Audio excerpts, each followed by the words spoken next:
announced last week, the NFL did, that J-Lo and Shakira would be co-headlining for the halftime show out of Miami in February. And, of course, Rock Nation and Jay-Z were instrumental in putting that on. When Jay-Z signed this new deal with the NFL, that was the whole thing, that they were going to do halftime shows. Well, there is significant criticism of this. Notably, Uncle Luke, formerly Two Live Crew, yeah. He is outraged that there is not the kind of representation he thinks Miami deserves.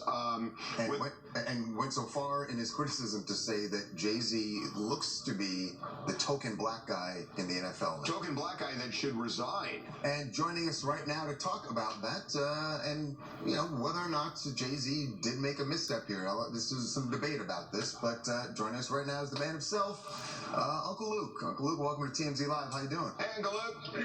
Hey, I'm doing great. What about you guys? We're good. We're good. We're excited to have you on. Hey, I'm excited to be here. Good.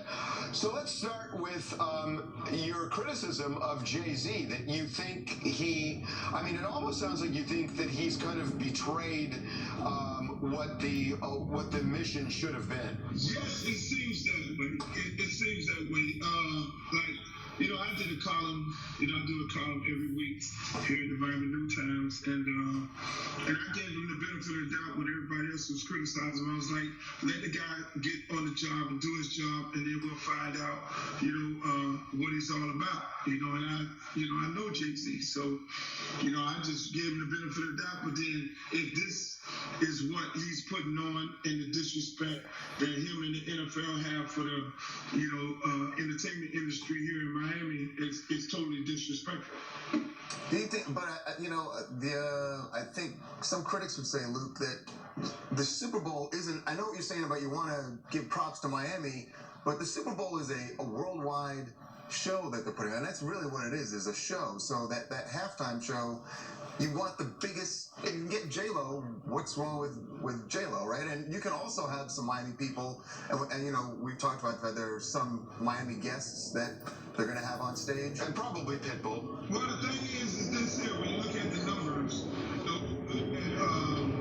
the people that I'm talking about, that should be, I agree that it's a worldwide entertainment event because it's broadcast through all these different countries. When you look at Pitbull, and he's a worldwide entertainer, he sold over 85 million records, and he's from Miami. When you look at Flo Rida has actually sold over 110 million records, which is more than Shakira, more than J-Lo as well. He's a worldwide entertainer. So my point is, we have worldwide entertainers here in Miami, and if you want to look, with the amount of money that the city of Miami is putting into this, and with worldwide appeal, those guys should be the ones that's introducing or bringing on stage Shakira and J-Lo. It's no different than what, they did in Atlanta when they had Maroon 5, become the headliners. It just totally disregarded and disrespected every Atlanta artist, and then they added on Big Boy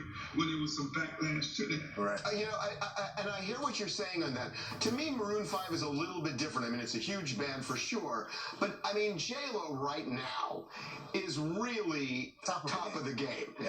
And to me, it's different than Maroon 5.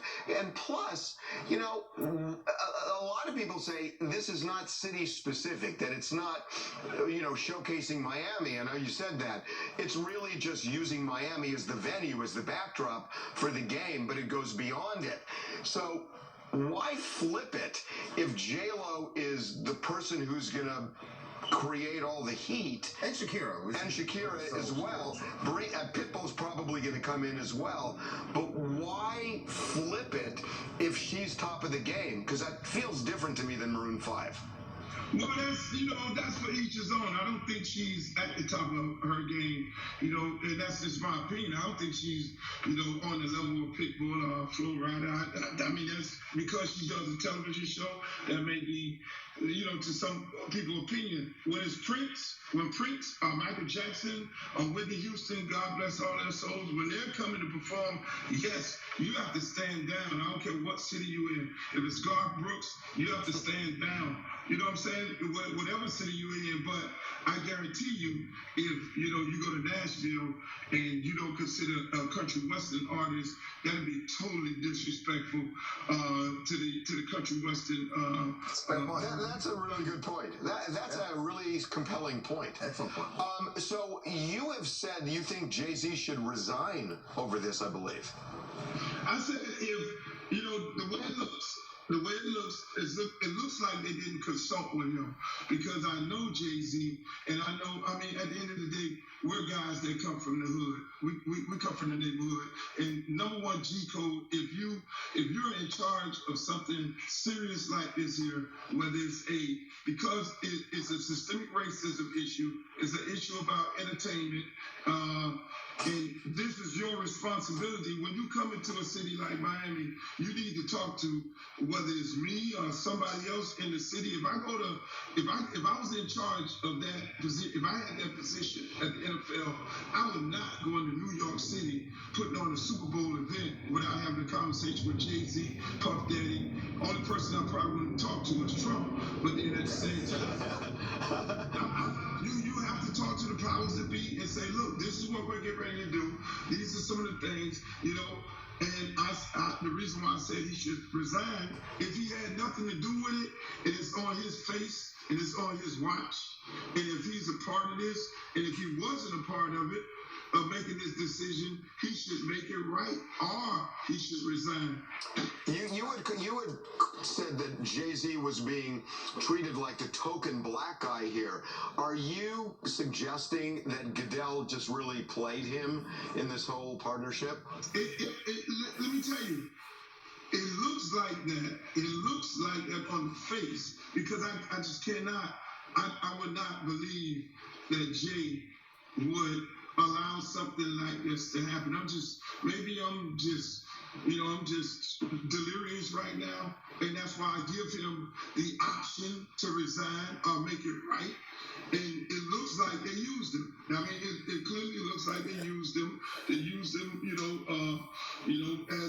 as a token in the game. And if that's the case, I don't want Jay-Z, his legacy, to end up being him being a house brother, he being used in a situation like this where he don't need that.